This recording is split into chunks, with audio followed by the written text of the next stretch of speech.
Dear students, how are you? I think you are going on well with your studies. After appearing at the first term examination, I hope that you have been able to know how to answer the questions from the first paper. Now,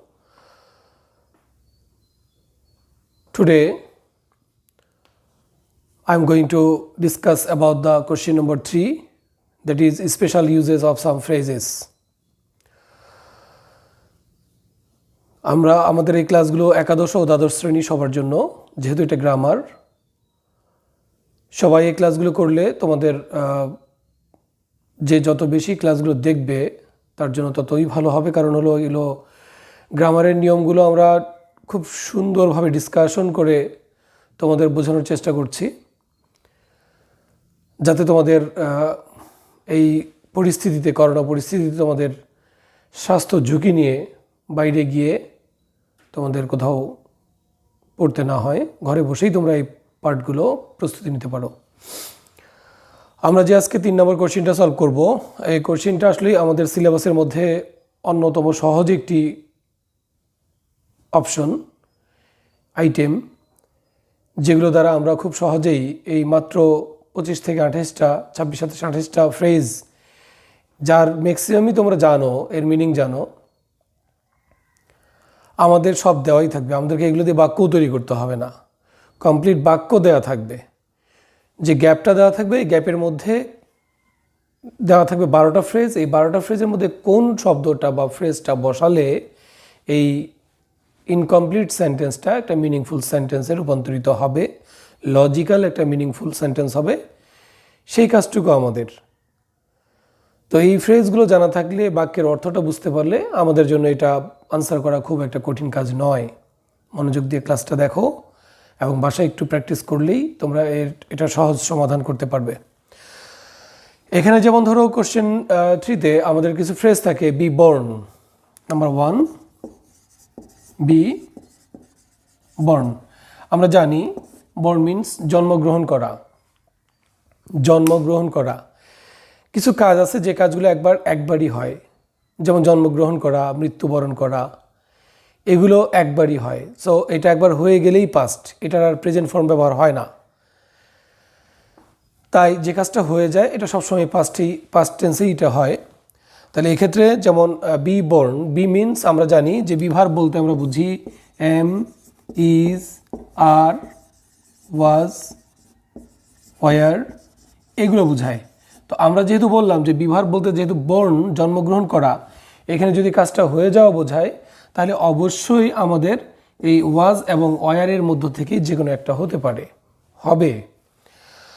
এগুলো হওয়ার সম্ভাবনা নেই।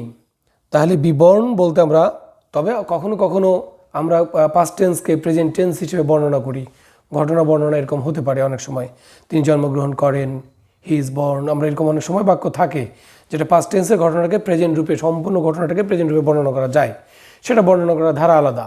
কিন্তু আমাদের যেটা দেখো এখানে ওয়াজ বা ওয়ার, অবশ্যই পাস্ট টেন্সেই ব্যবহার করতে হবে, যেহেতু বি বর্ন বা ওয়াজ বর্ন, এখানে কোনো কাজ হয়ে গেলে আমরা সেটাকে পাস্ট টেন্স হিসেবেই এখানে ব্যাখ্যা দিব।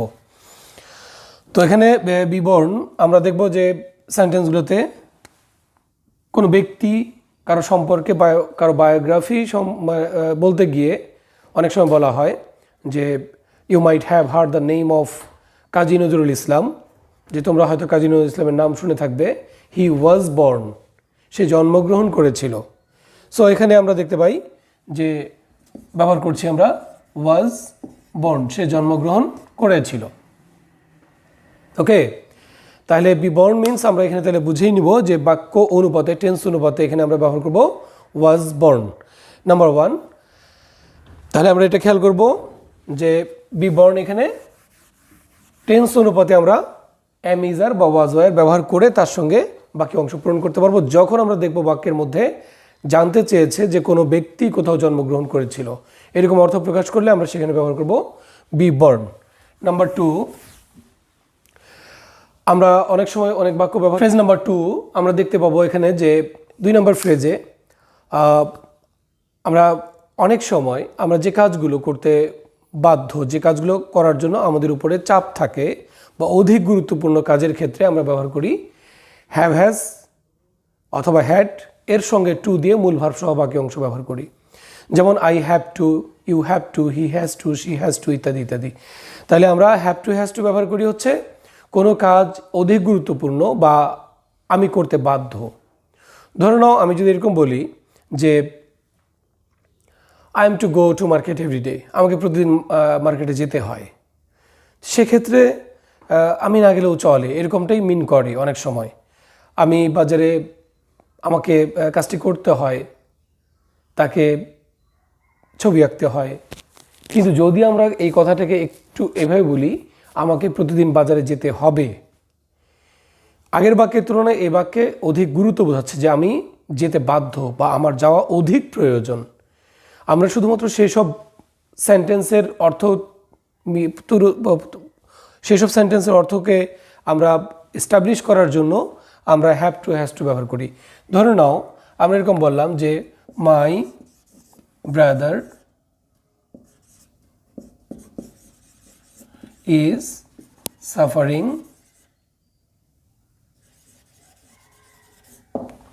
ফ্রম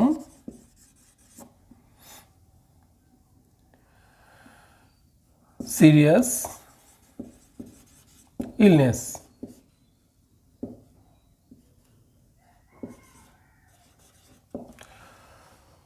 মারাত্মক অসুস্থতায় ভুগছে, এখানে কি তার জন্য ডাক্তার দেখানোটা জরুরি? আমরা এমনি যদি নর্মালি মানে রেগুলার চেক আপের কথা বলি সেক্ষেত্রে কিন্তু অধিক গুরুত্বপূর্ণ নয়। I am to go two doctor, I am to consult a doctor every month, আমাকে প্রতি মাসে ডাক্তারের সঙ্গে কনসাল্ট করতে হয়, দেখা করতে হয় বা দেখাতে হয়। এখানে এটা অধিক গুরুত্বপূর্ণ এমনটা না। কিন্তু যদি আমি এরকম বলতাম যে I have to consult a doctor every month, আমাকে দেখাতে হবে, তার মানে আমি এখানে বাধ্য। এখানেও ঠিক তাই যে my brother is suffering from serious illness, সে ভয়াবহ বা মারাত্মক রোগে আক্রান্ত, রোগে সাফার করছে, সেক্ষেত্রে তার জন্য ডাক্তার দেখানোটা অধিক প্রয়োজন, বেশি গুরুত্বপূর্ণ। সো আমরা এখানে ব্যবহার করব মাই ব্রাদার।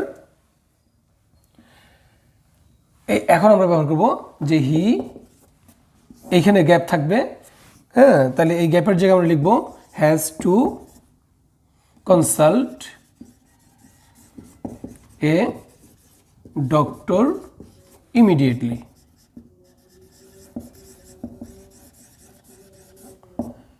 এই হলো আমাদের একটা বাক্য যে আমাদের গ্যাপ থাকবে এরকম যে he dash consult a doctor immediately. তো যেহেতু সে তার রোগটা মারাত্মক বা ভয়াবহ সিরিয়াস, সেক্ষেত্রে আমরা ব্যবহার করছি হ্যাজ টু।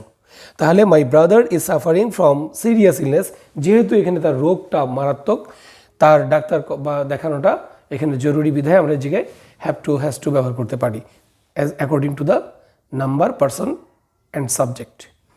ওকে, তাহলে খেয়াল করো যে আসলে এই বাক্যগুলো যদি আমরা এই হ্যাভ টু হ্যাজ টুর মিনিংটা আমরা জানি এবং এই বাক্যের অর্থ আমরা বুঝতে পারি, তাহলে এই শব্দটাকে ব্যবহার করা আমাদের জন্য খুব কঠিন কিছু নয়। নাম্বার 3, আমরা অলরেডি বলেছি যে am is are plus to, এটাও হতে পারে অনেক সময় যে সাবজেক্টের পরে subject plus am is are plus to, অর্থাৎ এখানে আমি কাজটা করতে ততটা বাধ্য নই বা অধিক গুরুত্বপূর্ণ বা আমার কাছে জোরালো কোনো বাধ্যবাধকতা নেই, নর্মালি আমাকে কাজটি করতে হয়, সেক্ষেত্রে আমরা এই am is are plus to ব্যবহার করব। যেমন আমরা এরকম বলতে পারি we are to maintain, we are to obey the traffic rules, আমাদের মেনটেন করতে হয়, এটা নর্মালি কমনলি দৈনন্দিন কাজ, সেক্ষেত্রে আমরা এটাকে স্বাভাবিকভাবে নিচ্ছি, এই জন্য আমরা বলছি am is are plus to. তাহলে আমরা বলতে পারি we are to maintain the rules of roads, রাস্তার নিয়মকানুন মেনে চলতে হয়। We are to maintain the কী বলে এটা traffic rules, we are to maintain health rules, আমাদের স্বাস্থ্যবিধি মেনে চলতে হয়। এরকমটা আমরা স্বাভাবিকভাবে যে কাজগুলো করি সেখানে আমরা ব্যবহার করব am is are plus to. আর যেখানে আমরা এর চাইতেও বেশি বাধ্যবাধকতা বা আমরা কাজটা করতে বাউন্ড, সেক্ষেত্রে আমরা ব্যবহার করব have to has to. Past টেন্সে আমরা ব্যবহার করব হ্যাড টু। যেমন আমি যদি এরকম বলি I had to meet I had to meet my friend last night, গত রাতে আমার বন্ধুর সঙ্গে দেখা করতে হয়েছিল, তার মানে I was bound to meet with him, তার সঙ্গে দেখা করাটা আমার বাধ্যবাধকতা ছিল। সো এখানে দুটার মধ্যে পার্থক্যটা খুব বেশি নয়, অর্থের দিক থেকে পার্থক্যটা হলো কোনোটা অধিক গুরুত্বপূর্ণ আর কোনোটা গুরুত্বপূর্ণ কম বা স্বাভাবিকভাবে যেটা আমরা করে থাকি। এরপরে আসো আমরা যেমন ব্যবহার করি উড রেদার, উড রেদার। আমরা যখন দুটা কাজের মধ্যে একটার তুলনায় অন্য একটি কাজ অধিক গুরুত্বপূর্ণ মনে করি বা একটার তুলনায় আরেকটা বেশি প্রয়োজন, এটার তুলনায় এটা করা দরকার, আমরা নিজেদের জন্য যখন আমরা বলি যে আমি যদি এরকম বলি যে আই উড রেদার ডাই, আমি বরং মরব, দেন টু বেগ, তবু ভিক্ষা করব না। তাহলে আমি বরং মরবো তবু ভিক্ষা করবো, দুটা ওয়ে, হয় মরবো নয় ভিক্ষা করব। এই দুটার মধ্যে আমি বেছে নিলাম কোনটা? মরাটা। আই উড রেদার ডাই, আমি বরং মরবো। যেমন আমি যদি এরকম বলি যে I would rather leave the room, আমি বরং এই কক্ষ ছেড়ে চলে যাব, than to argue with you, তোমার সঙ্গে আর্গুমেন্ট করার চাইতে আমি বরং রুম থেকে চলে যাচ্ছি। তাহলে দুটা কাজ, একটা তোমার সঙ্গে আমার একটা বাকবিতণ্ডায় জড়ানো, আর একটা হচ্ছে রুম থেকে চলে যাওয়া। সো এইখানে আমরা বেছে নিলাম যে আমি রুম ছেড়েই চলে যাব। তো সেক্ষেত্রে আমাদের যেটা করণীয় যে দেখো যে আমরা এইরকম ক্ষেত্রে নিজেদের জন্য যদি বলি আমরা ব্যবহার করব উড রেদার। আবার যদি আমি কাউকে পরামর্শ দেই একই কাজের জন্য, যদি তোমাকে বলি যে you had better study now, তোমার বরং এখন পড়া ভালো। তা তুমি হয়তো অন্য কাজ করছো, টিভি দেখছো বা গেম খেলছো, আমি তোমাকে বললাম যে এই গেম খেলার তুলনায় তোমার এখন বরং পড়া ভালো। সেক্ষেত্রে আমি অবশ্যই তোমাকে বলবো you had better study now, তোমার এখন বরং পড়াশোনা করা ভালো। তাহলে খেয়াল রাখতে হবে যে উড রেদার আমরা ব্যবহার করব এমন বাক্যের ক্ষেত্রে যেখানে দুটা কাজের মধ্যে একটাকে আমরা প্রিফার করছি, অধিকতর গুরুত্ব দিচ্ছি, সেক্ষেত্রে আমরা ব্যবহার করব উড রেদার ফর আওয়ারসেলভস, আমাদের নিজেদের জন্য, ফার্স্ট পারসনের জন্য। আর যখন আমরা অন্য কাউকে পরামর্শ দিব সেখানে আমরা তাকে বলবো হ্যাড বেটার। মনে থাকবে এটা, অর্থ দুটার একই, তবে ব্যবহারের দিক থেকে আমাদের পার্সনটা ইউজ করতে হবে। ফার্স্ট পার্সনের ক্ষেত্রে আমরা সাধারণত ব্যবহার করব উড রেদার, আর অন্য কাউকে পরামর্শ দেওয়ার জন্য হ্যাড বেটার। তাহলে এটা গেল আমাদের উড রেদার, হ্যাড বেটার যা উদাহরণ আমরা দেখলাম। নেক্সট হলো যেমন আমরা যদি বলি একটা হচ্ছে লেট অ্যালোন, লেট অ্যালোন। এই লেট অ্যালোন হচ্ছে আসলে আমরা অনেক সময় কম্পেয়ার করি, কিসের মধ্যে কম্পেয়ার করি? দুর্বল জিনিসের সঙ্গে সবল জিনিস, ইম্পসিবলের সঙ্গে পসিবল, ডিফিকাল্টের সঙ্গে ইজি, কম দামির সঙ্গে বেশি দামি, এগুলোর সঙ্গে কম্পেয়ার করি। যেমন আমি যদি এরকম বলি I have no money to buy a pen, আমার একটা কলম কেনারই টাকা নাই, let alone a phone, smartphone. তাহলে কলম কেনাটা সহজ, স্মার্টফোন কেনাটা কঠিন, ওটার দাম বেশি। আমরা এইরকম কঠিন কাজগুলোর পূর্বে ব্যবহার করব লেট অ্যালোন। এর অর্থ হচ্ছে পাছে বা দূরে থাক, দূরের কথা। আমরা এরকম বলি না, সে জিপিএ 5 পাবে, দূরের কথা, জিপিএ 3 পায়নি, 4ই পায়নি, অথবা সে জিপিএ 4 পেয়েছে, জিপিএ 5 তো দূরের কথা। এই যে আমরা বাংলায় বাক্যগুলোকে এভাবে বলি, ইংরেজিতে ঠিক কঠিন কাজগুলো বা যেটা অনেক বেশি দামি, কস্টলি, তার পূর্বে আমরা ব্যবহার করি লেট অ্যালোন। আমি যদি এরকম বলি যে দ্য ম্যান ইজ ওল্ড, লোকটি বৃদ্ধ, হি can not move, say move করতে পারে না, লেট অ্যালোন রান, দৌড়াবে তো দূরের কথা। তো এই রান করাটা কঠিন বেশি সাধারণ মুভ করার চাইতে, তাহলে আমরা কঠিনটার পূর্বে বসালাম লেট অ্যালোন। এভাবে যদি আমরা এরকম বলি যে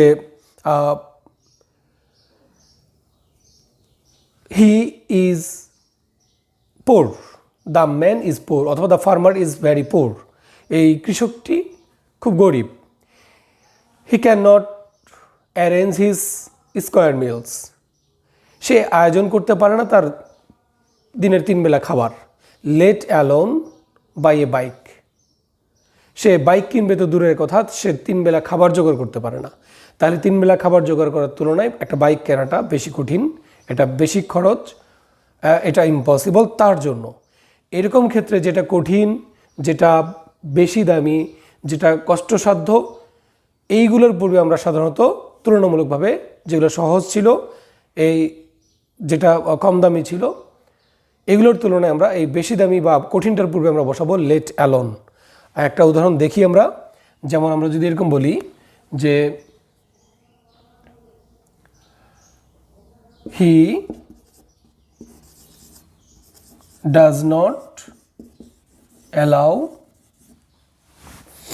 his son to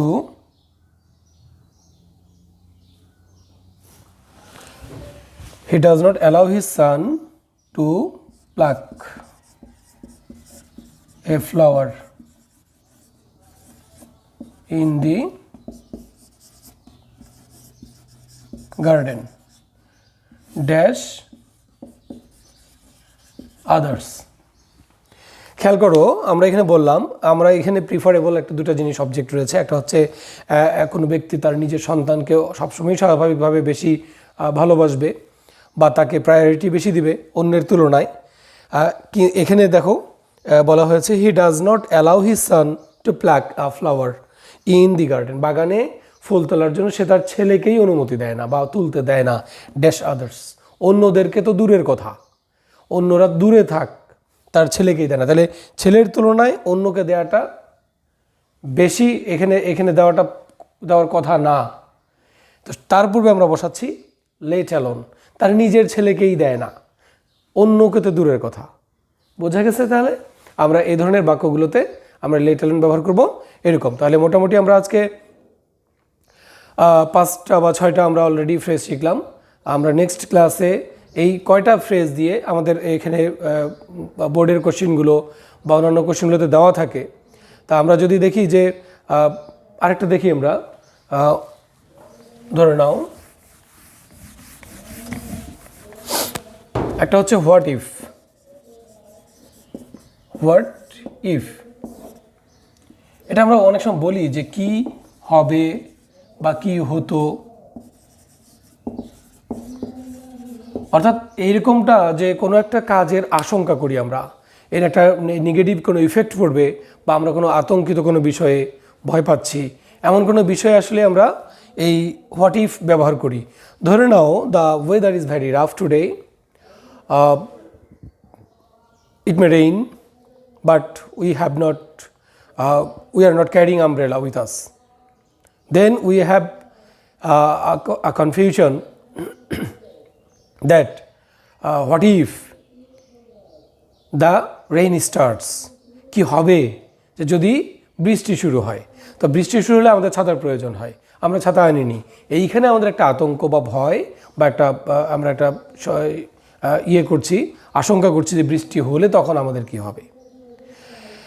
ঠিক এরকমভাবে যদি কোনো কিছু এরকম আমরা আশঙ্কা বোধ করি, আমরা এরকম কোনো কিছু এর একটা নেগেটিভ কোনো ইম্প্যাক্ট আমাদের উপর পড়বে বা আমরা এটার ভয় পাচ্ছি, এরকম ক্ষেত্রে আমরা ব্যবহার করি হোয়াট ইফ। যেমন আমরা যদি বলি উই আর কিনলি ওয়েটিং ফর আওয়ার টিচার, আমরা খুব আগ্রহ সহকারে অপেক্ষা করছি আমাদের টিচারের জন্য to learn an important lesson today, একটা গুরুত্বপূর্ণ লেসন শেখার জন্য। What if he does not come today, he will not come today. তাহলে এক্ষেত্রে আমরা খেয়াল করছি যে যদি সে না আসে তাহলে কি হবে। তাহলে আমরা একটা গুরুত্বপূর্ণ জিনিস শিখব, কিন্তু যদি সে না আসে তাহলে কি হবে। এরকম আমরা যদি কোনো কাজের আমরা এরকম নেগেটিভ কোনো ইম্প্যাক্ট, কোনো প্রভাব আমাদের উপর পড়বে, এই আশঙ্কায় আমরা সাধারণত তার পূর্বে ব্যবহার করব সেই ক্লোজের পূর্বে হোয়াট ইফ। তাহলে ডিয়ার স্টুডেন্টস, অ্যাকচুয়ালি এই ফ্রেজগুলো তোমরা দেখলা যে আমরা যে কয়টা 6-7টা ফ্রেজ আমরা আলোচনা করলাম, এই ফ্রেজগুলো অলরেডি তোমরা জানো মিনিংগুলো, কিন্তু এর মিনিংগুলো জানা সত্ত্বেও আমরা আসলেই বাক্যের সঙ্গে অনেক সময় একই ধরনের ফ্রেজ থাকতে পারে কাছাকাছি। তো সুইটেবল, যেটা বেশি সুইটেবল আমরা সেটা ইউজ করার চেষ্টা করব। আর সবচেয়ে আমি তোমাদের সাজেস্ট করব যে কোনো কোশ্চেন পড়ার পরে তুমি আগে গোটা এখানে আমাদের অপশন 10টা দেওয়া থাকবে, তোমাকে অবশ্যই এই 10টাই ফ্রেজ তুমি আগে পড়ে নেবে, 10টার শূন্যস্থান পড়ে নেবে। কারণ আমাদের কিছু কিছু সময় এরকমটা হয় যে আমরা একটা ব্যবহার করে ফেলেছি একটা বাক্যে, কিন্তু এটা এরকম না, এর চাইতেও সুইটেবল একটা বাক্য ছিল যেটা পরে আছে সেখানে ব্যবহার। তাহলে বারবার কাটাকাটি করার চাইতে আমরা আগে যেগুলো ওভার কনফিডেন্ট আমাদের থাকবে, যেখানে আমরা ওভার কনফিডেন্ট থাকবো, আমাদের বেশি কনফিডেন্স থাকবে, আমরা সেইটা আগে পূরণ করে নেব, দেন আমরা পরবর্তী ধাপে দ্বিতীয়গুলো বা পরবর্তীগুলো আমরা পূরণ করব। তাহলে আমাদের ভুলের সংখ্যাটা বা কাটাকাটির পরিমাণটা কম হবে।